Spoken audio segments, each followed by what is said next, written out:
Good morning, dear student. I am from TSL Senior Secondary School. I teach in class 10, subject science, chapter number 12, electricity. Chapter number 12 पर आज मैं लेकर आया हूँ part 7.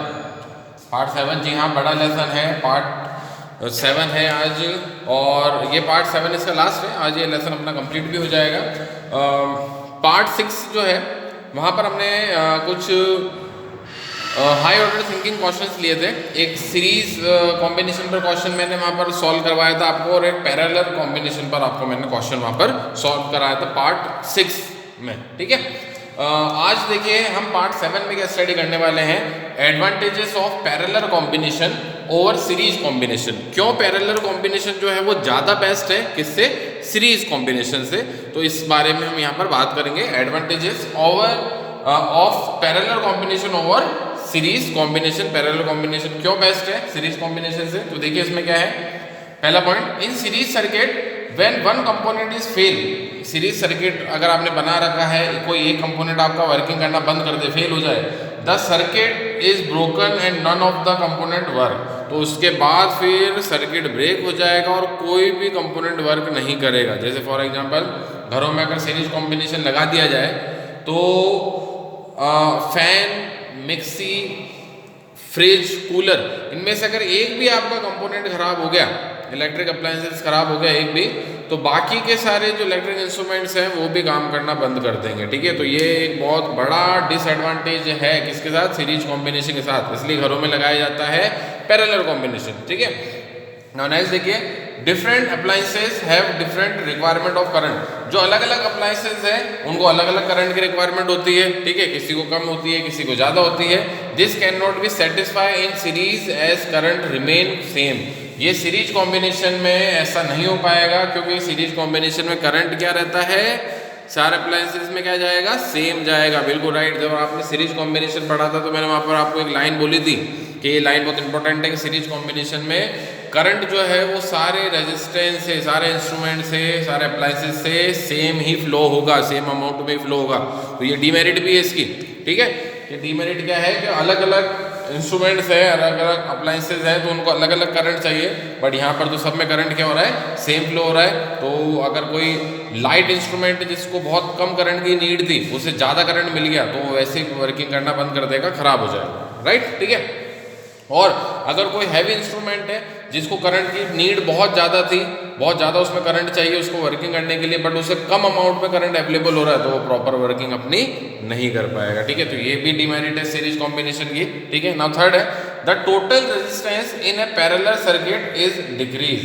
Parallel circuit में जो total resistance है वो क्या हो जाता है, डिक्रीज हो जाता है, जो कि पैरेलल रेजिस्टेंस के लिए एक अच्छी बात है. ठीक है, तो ये यहाँ पर आपने देखा पैरेलल कॉम्बिनेशन जो है वो तीनों पॉइंट में बताया गया कि पैरेलल कॉम्बिनेशन बेस्ट है. सीरीज कॉम्बिनेशन जो है वो यूज नहीं लिया जा सकता है या यूजेबल नहीं है, वो बहुत कम केसेस में ही यूजेबल है सीरीज कॉम्बिनेशन. ठीक है, ये आपको ध्यान रखना है, parallel combination is best over series combination. ठीक है, ये पॉइंट्स हैं कुछ इसके लिए. नेक्स्ट इसके बाद dear students, heating effect of electric current. Electric current या electric circuit. Heating effect of electric circuit. If an electric circuit is purely resistive, if an electric circuit is purely resistive, the source of energy continuously get dissipated entirely in the form of heat.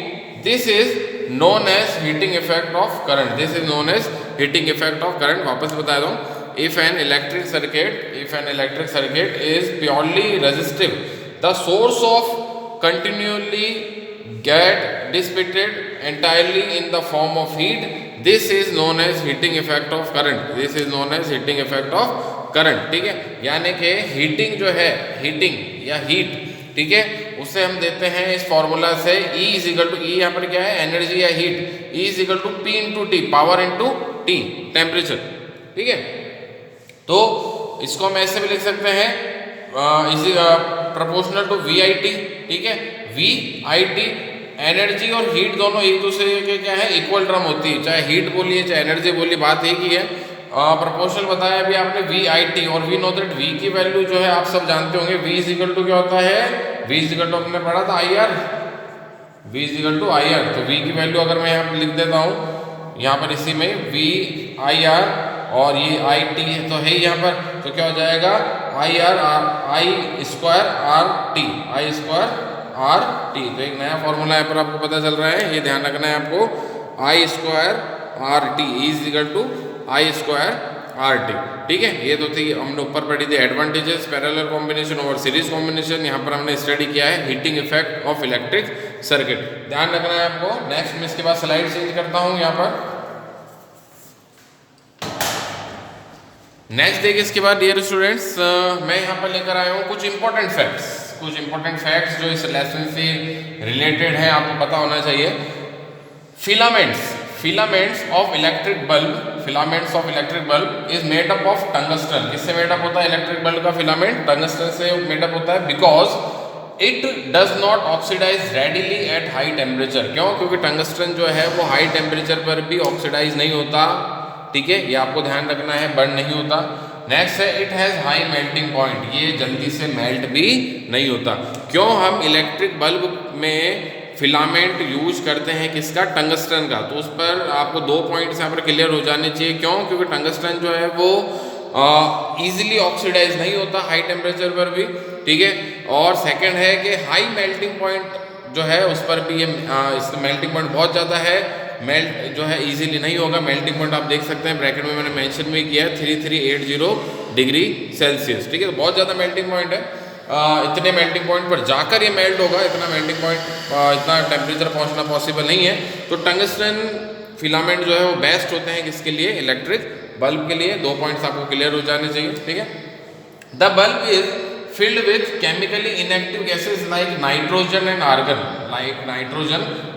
argon to prolong the life of filament। ठीक है, मैं आपको एक चीज़ और बता देता हूँ, जो बल्ब होते हैं हमारे, जो घरों में बल्ब लगे रहते हैं, इन बल्ब में एक्चुअली में एक इनएक्टिव गैस भरी हुई होती है, या तो नाइट्रोजन या आर्गन, ताकि जो बल्ब में फिलामेंट लगा हुआ है टंगस्टन का उसकी लाइफ बढ़ जाए। ठीक है, लॉन्ग लाइफ हो जाए उसकी, वो जल्दी से ख़राब ना हो, इसके लिए हम उसमें क्या करते हैं? Chemical inactive gases like nitrogen और आर्गन को भर देते हैं। ठीक है, ये आपको ध्यान होना चाहिए। तो ये तो थे इलेक्ट्रिक बल्ब के बारे में इंपॉर्टेंट फैक्ट्स, जो कि आपने देखे कि इलेक्ट्रिक बल्ब जो है इसमें टंगस्टन बनाया जाता है, किसका? फिलामेंट बनाया जाता है किसका? टंगस्टन का। और ये टंगस्टन का क्यों यूज करते हैं? क्योंकि ईजिली ऑक्सीडाइज नहीं होता, मेल्टिंग पॉइंट भी बहुत ज़्यादा हाई होता है इसका। फिर इस बल्ब में हमने देखा कि भाई इनएक्टिव गैसेस भी भरी हुई होती है लाइक नाइट्रोजन और आर्गन, जो कि ईजिली जो है वहाँ पर कुछ भी अंदर अगर कुछ रिएक्शन होने के चांसेस है तो रिएक्शंस नहीं हो पाती इस वजह से, और जो फिलामेंट है उसकी लाइफ भी बढ़ जाती है, prolong the life of filament. ठीक है, नेक्स्ट इसके बाद पॉइंट है हमारा इलेक्ट्रिक फ्यूज। ठीक है, आई थिंक बहुत सारे स्टूडेंट इलेक्ट्रिक फ्यूज से पहले इंट्रोड्यूस होंगे। ठीक है, it is a safety device. पहला पॉइंट ये क्लियर हो जाना चाहिए कि एक सेफ्टी डिवाइस है। It is a safety device that protect our electrical appliances in case of short circuit और ओवरलोडिंग। जो कि हमारे अप्लायंसेज जो है electric appliances like fan, cooler, fridge, ठीक है, वॉशिंग मशीन, इन सबको सेफ रखते हैं किससे? शॉर्ट सर्किट से और ओवरलोडिंग से। ठीक है, it is a safety device that protect our electrical appliances in case of short circuit and overloading. ठीक है, ये आपको पता होना चाहिए कि क्यों इलेक्ट्रिक फ्यूज बांधे जाते हैं, क्यों इलेक्ट्रिक फ्यूज लगाए जाते हैं, तो पता होना चाहिए सेफ्टी डिवाइस है, शॉर्ट सर्किट और ओवरलोडिंग को बचाता है। ठीक है, fuse is made up of pure tin, या तो प्योर टीन के बने हुए होते हैं फ्यूज। ठीक है, फ्यूज एक वायर है जो कि या तो प्योर टीन का बना होता है, और alloy of copper and teen, और या फिर ये अलॉय होता है किसका? कॉपर और टीन का। देखिए कॉपर और टीन दोनों ही क्या है? मेटल्स है, और दोनों मेटल का अगर आप कॉम्बिनेशन बनाएंगे, दोनों मेटल को मिक्सअप कर देंगे तो ये क्या कहलाएगा? अलॉय। तो या तो आप फ्यूज बनाइए प्योर टीन का, या बनाइए कॉपर और टीन के अलॉय का।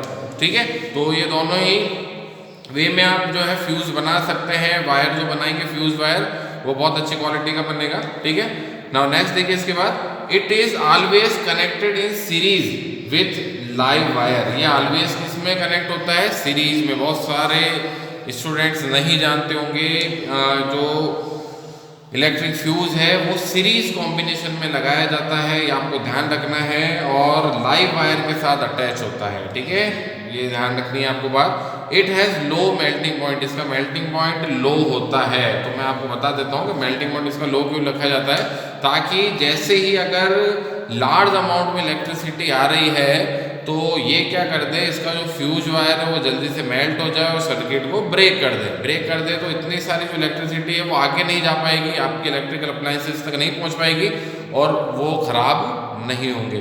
ठीक है, तो ध्यान रखना है मेल्टिंग पॉइंट जो है इनका कम होता है और वायर पतले से पतला ही लेना पड़ता है हमें, ताकि मेल्टिंग पॉइंट उसका कम रहे, जल्दी से मेल्ट हो जाए, ताकि शॉर्ट सर्किट और ओवरलोडिंग के टाइम पर आपके जो इलेक्ट्रिक अप्लायंसेज हैं वो खराब ना हो। ठीक है, ये इलेक्ट्रिक फ्यूज के बारे में हमने बात कही है।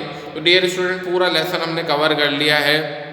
लेसन में जो जो पॉइंट्स हैं, जो जो क्वेश्चनिंग पार्ट हैं, उनके बारे में मैंने आपसे बात करी है। आई होप आपको मेरा वीडियो पसंद आया होगा। लाइक करिए, शेयर करिए। Thank you.